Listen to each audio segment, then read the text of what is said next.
Hi, church family. It's Pastor Greg here. So excited to be with you. I'm recording this on my deck with my trusty little cup of water, so it looks like I'm drinking coffee. All the fun stuff. I've got my brand new trim, and it's Monday night. And I wanted to just quickly talk to you about a couple of real quick things here. We've been working through the book of Hebrews. And I'm not going to go into Hebrews chapter 3, which I normally would this week, but I'm going to talk about something that's happening here. Now, many of you have been asking the question about whether I'm going to be going on sabbatical still at this time. And sabbatical is a 3-month time away for me to refresh, revision, restore, and be ready for what's coming. And I'm not quite sure. We're going to be taking some time as a board of elders at our next elders meeting to ask the question as to whether or not I should be going on the sabbatical at this time. But I am taking a little bit of holiday right now. So I'm taking 10 days that actually began today and goes until next Thursday. So 10 days in a row. And I want to talk to you about that. In the book of Hebrews, what we're going to be getting into in the weeks to come is that the book of Hebrews speaks a lot about rest. Entering into the rest of God, the rest of Jesus Christ. And as we think about that, God isn't saying that when things slow down, take a rest. But look at the life of Jesus. When Jesus was going around, oftentimes it was when he was busiest that he would take a time of rest. I think about some of the times that he got away. It was often when many people were coming to try to find him, and it would say he'd go away by himself, or he'd grab his disciples and they'd go off for a little time of rest. And that time was meant for him to reconnect with his Heavenly Father. And in the book of Hebrews, it talks about entering into the rest of God, not as a place to stop, but so that we can operate from his rest. And so I'm taking some time off because I want to be able to operate from his rest. It's a very busy time right now. Lots of stuff is happening. COVID-19 is happening. There's going to be some big things happening in the next few weeks or few months. And I want to enter into this in a time of coming out of a place of rest. I don't want to appear frantic or fearful or worried or anxious. I want to come out hearing the voice of God and being able to operate from his throne room so they can hear his voice and operate in his power and his authority. So as I was thinking about what this looks like, I was actually brought to two different things. The first thing is from Jeremiah. Now, one of the most famous passages out of Jeremiah is Jeremiah 29:11. Let me quickly read this to you. Jeremiah 29:11 says, "For I know the plans I have for you, declares the Lord, plans to prosper you and not to harm you, plans to give you hope and a future." Now, this prophecy that God spoke through Jeremiah to the people sounds really wonderful. We quote it all the time, and we talk about how God just wants your best. And God does. But what was being prophesied at that time, there were false prophets speaking at Jeremiah's time.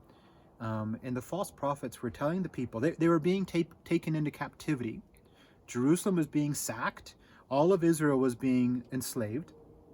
And when they were being taken into captivity, there were false prophets who were saying, don't worry, it's only going to be a 2-year captivity. Don't settle down. Don't rest. Keep yourself busy because it's only going to take 2 years. But God came and he spoke through Jeremiah and he said, it's not going to be 2 years. It's going to be 70 years. Settle down. Make a home for yourself. Rest. Plant a garden. Make a family. God was saying, you know what? You're going to be in this for a little while. And in order for you to make it to the end, you've got to get back to normal a little bit. You've got to learn rest. You've got to learn to do the normal things. Folks, I don't know how long COVID-19 is going to be going, but it could be a while. Probably not 70 years, but it could be 6 months. It could be longer. So rest. Get into a rhythm. Get into a place where you are taking regular rest. Time every day when you're setting aside some time to get together with God and realign yourself. Time every week that you set aside a good amount of time to stop, to plant a garden, to spend time with your family, to rest. Get away with God. Get settled. Get realigned with Him so that you can be operating from the throne room of Jesus Christ. You know, it's Easter Monday today, and we've just come off of a busy week. And I imagine if Jesus continued to do the same things that He did when He was walking on the earth for those 3 years with His disciples, that the Monday after His resurrection, even though He went through 40 days of teaching His disciples all about the kingdom after He rose from the dead, I bet He also incorporated rest into this time. I bet sometime pretty quickly after Easter Sunday, after His resurrection, He would have stopped the disciples in their tracks. And he would have said, come away with me. Wouldn't that have been an interesting thing? After the busyness of the Passion Week, after the torment of Good Friday and the sorrow of Good Friday and Holy Saturday and the excitement of Easter Sunday, Resurrection Sunday, wouldn't it have been neat for Jesus just to say, come away with me, just for a little while, come away, and let's get some rest. So here's my invitation to you. Take some time to rest in the busyness of all the things that are happening. I know, for some of you it is so busy. It's so busy. But get your rest. Come away with Jesus so that you can operate from a place of rest. So I'm doing that now. I'm going into 10 days of rest. So next Tuesday, I'm not going to have a video for you. I'm going to miss it. I'm going to miss you.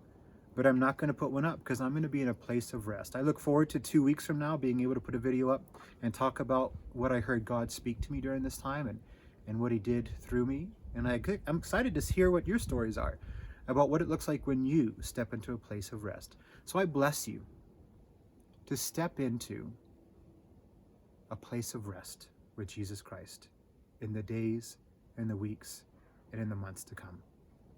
In Jesus Christ's name, amen.